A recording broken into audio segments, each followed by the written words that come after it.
Hello everyone, today I'm going to recap a 2020 American supernatural horror film. The Empty Man is directed and written by David Pryor. Before we begin the recap, don't forget to subscribe and like the video. Let's begin.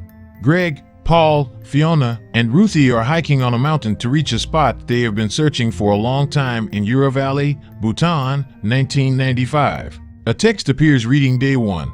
After he blows into what looks like a flute instrument, Paul then seems to hear something calling to him. As he walks, he falls. The moment Greg goes in to rescue Paul, he finds him sitting down and muttering something to himself in front of a strange-looking skeleton. Greg flies out in time to save Paul from the skeleton, which appears to be moving slightly. Paul's friends carry him outside and find a nearby house with no one inside, so they stay there for now. On Day 2, Paul's condition doesn't appear to get better, as he is just lying around in silence. Outside, Ruthie appears to see a figure in the ongoing snowstorm. As she steps back, the figure matches her footsteps before starting to charge toward her, but she runs back inside the house and shuts the door. When she hears pounding outside, she continues to block the door until she hears Greg and Fiona. Ruthie asks them if they heard or saw anyone outside, but they deny it. As Ruthie is sleeping later, it appears as though Paul is whispering something in her ear. Day 3, Greg, Fiona, and Ruthie bring Paul with them as they continue their hike in the area.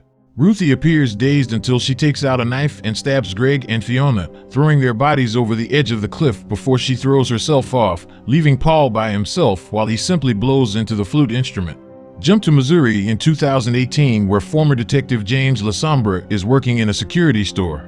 He frequently hears a voice saying, "Where were you?" since it has been a year after his wife Allison and son Henry died in a car accident. He frequently looks out for teenager Amanda Quayle, as he is friends with her mother Nora. Amanda hasn't had a good relationship with Nora since her father passed away, so she looks to James as an alternate figure.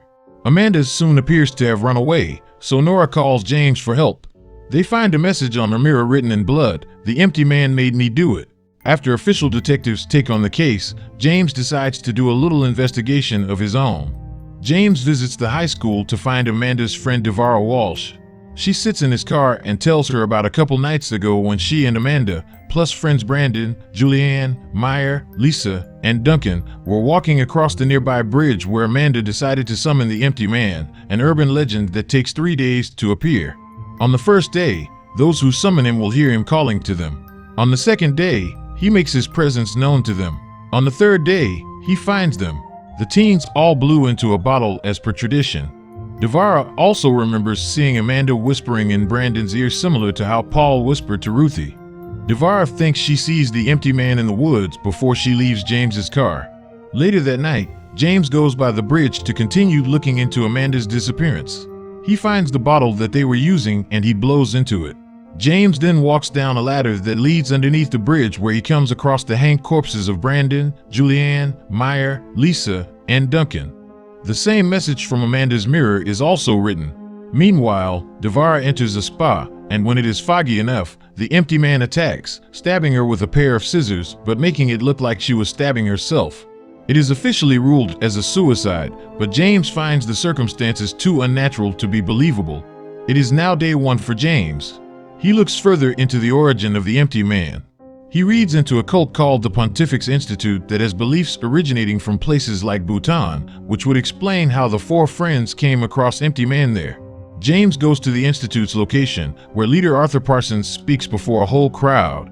Afterwards, he talks to James and references Empty Man, referring to him as an entity that provides his followers with what they desire as long as they do his bidding. Day 2, James starts following people associated with the Institute. He is led to a hospital where an older Paul is sitting in a vegetative state, but the people entering his room appear to be bowing and chanting something to him. The other detectives chastise James for getting involved in the case when he is retired. He later visits Nora, who is still worried about her daughter. James asks her if Amanda knew about the two of them apparently being together, but Nora says no. James is led into the woods, where he finds what looks like the entire cult hooded like Empty Man, stepping toward him closer and closer before they chase him. James runs to his car and escapes from the cult. On Day 3, James finds Amanda, who is acting under the influence of the cult and Empty Man. She explains to James that an empty man with nothing to lose or gain is the perfect vessel to project Empty Man's messages. She starts repeating "Where were you?" to James as he is forced to relive the trauma that has been haunting him. On the night that Allison and Henry were killed, he was engaging in an affair with Nora. He has since blamed himself for not being there to have prevented it. James, now fully drained of his consciousness and humanity, goes into the hospital to Paul's room. He unloads his gun into Paul's head. The doctors and nurses, all members of the cult, look to James as the new empty man. So, that's all about the empty man. Have a great day, take care, and I'll catch you in the next video.